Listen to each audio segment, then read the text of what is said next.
আমি যদি বলি আমি আজকে পাস্তার রেসিপি নিয়ে এসেছি, পাস্তার নামটা শুনতে মাত্রই ছোট বড় সবাইদের জিভে জল আসবে। কেন কি আজকাল পাস্তা চাউমিন অনেক বেশি সবাই পছন্দ করছে। নমস্কার বন্ধুরা, প্রথমে বলি আমার চ্যানেল বাংলা টেস্টে সবাইকে ওয়েলকাম জানাই। প্রথম পাস্তা ইটালির লোকেরা বানানো স্টার্ট করে, ওখান থেকেই খাওয়া শুরু হয়। পাস্তা ভেজ ননভেজ দুরকমভাবেই তৈরি করা যায়। পাস্তা একটা চাইনিজ ডিশ, আজকাল পাস্তা সবাই পছন্দ করে। এবার দেরি না করে রেসিপিটা শুরু করা যাক। এখানে আমি 1 বাটি পাস্তা নিয়েছি। এই পাস্তার ডিজাইনটা এরকম। পাস্তা তো অনেক ডিজাইনেরই পাওয়া যায়, আলাদা আলাদা। তা আমি এরকম ডিজাইনের নিয়েছি। এবার আমি বাটিতে 1 বাটি জল বসিয়ে দিয়েছি, তার মধ্যে লবণ আর তেল দিয়ে দিয়েছি অল্প করে। এখন পাস্তাগুলি ছেড়ে দিচ্ছি যখন জলটা বয়েল হয়ে গেছে। এই জলে যে আমি তেল দিয়েছি, সর্ষের তেল কিংবা সাদা তেল, কোনো তেল আপনারা ইউজ করতে পারেন। এদিকে পাস্তাটা সেদ্ধ হতে থাকুক, ওদিকে আমি তরকারি কিছু কেটে নেই। এদিকে আমি নিয়েছি 2টো ক্যাপসিকাম আর একটা গাজর। এই তরকারিটা ধুয়ে নিয়েছি। এখন এগুলিকে ভালো করে মিহি মিহি করে কেটে নেব। চোখো চোখো করে কাটবো এই ক্যাপসিকামটা। বাচ্চারা যখন বিকেলবেলায় তাড়াতাড়ি মেঝে কিছু হঠাৎ চেয়ে বসে জলখাবার, তখন এই জলখাবারটা বিকেলবেলায় অনেক তাড়াতাড়ি তৈরি করে দিতে পারেন। আর বেশি টাইম লাগে না। পাস্তাটা সেদ্ধ হতেই যা টাইম লাগে 4-5 মিনিট, এরপরে আর কোনো টাইম লাগে না, অনেক তাড়াতাড়ি তৈরি হয়ে যায়। এই দেখুন আমি এইভাবে ক্যাপসিকামটা কেটেছি।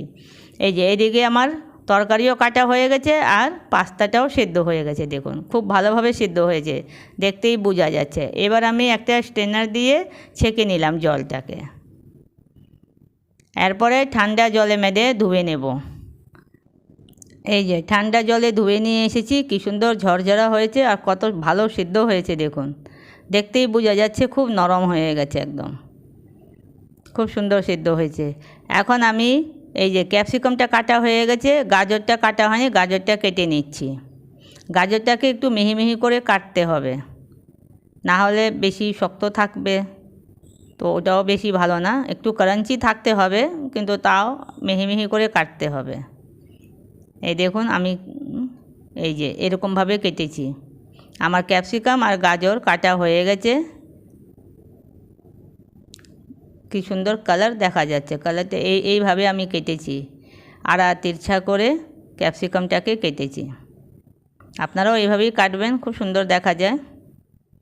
এখন আমি রসুন আর পেঁয়াজ ছুলে নেব। এই যে আমার রসুন পেঁয়াজ কাটা হয়ে গেছে।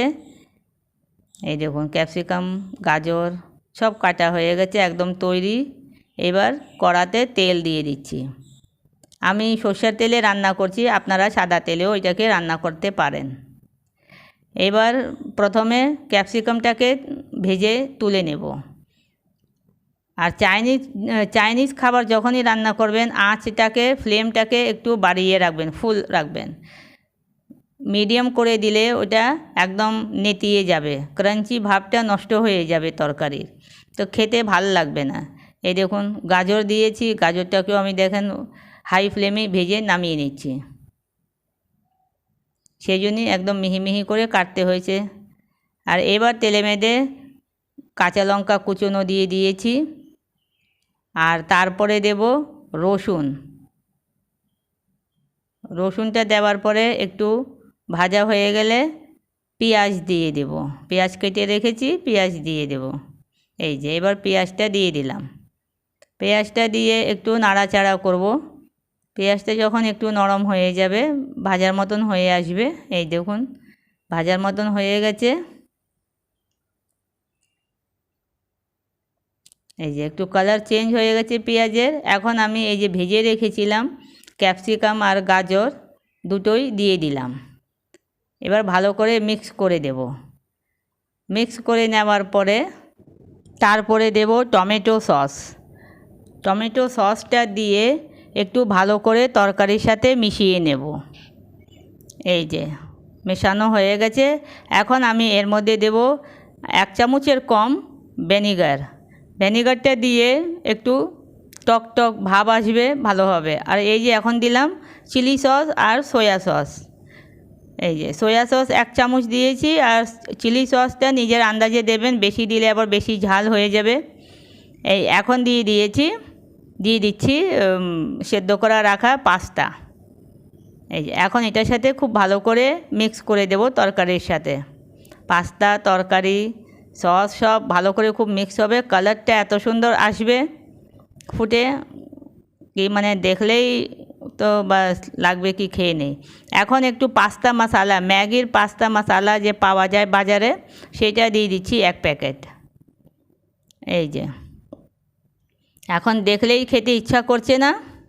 হ্যাঁ, দেখলেই অনেকদেরই খেতে ইচ্ছা করছে পাস্তা। বিশেষ করে তো বাচ্চাদের তো একেবারে মানে বলার মতন না, বাচ্চারা কি আন্দাজে পছন্দ করে।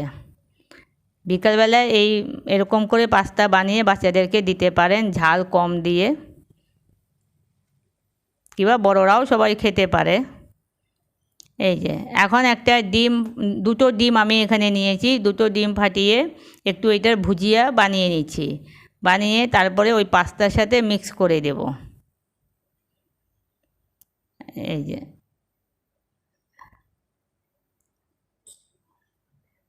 যে হয়ে গেছে ভুজিয়া। তা ডিমটা আমি ছেড়ে দিলাম, পাস্তাতে মিক্স করে নিচ্ছি খুব ভালো করে।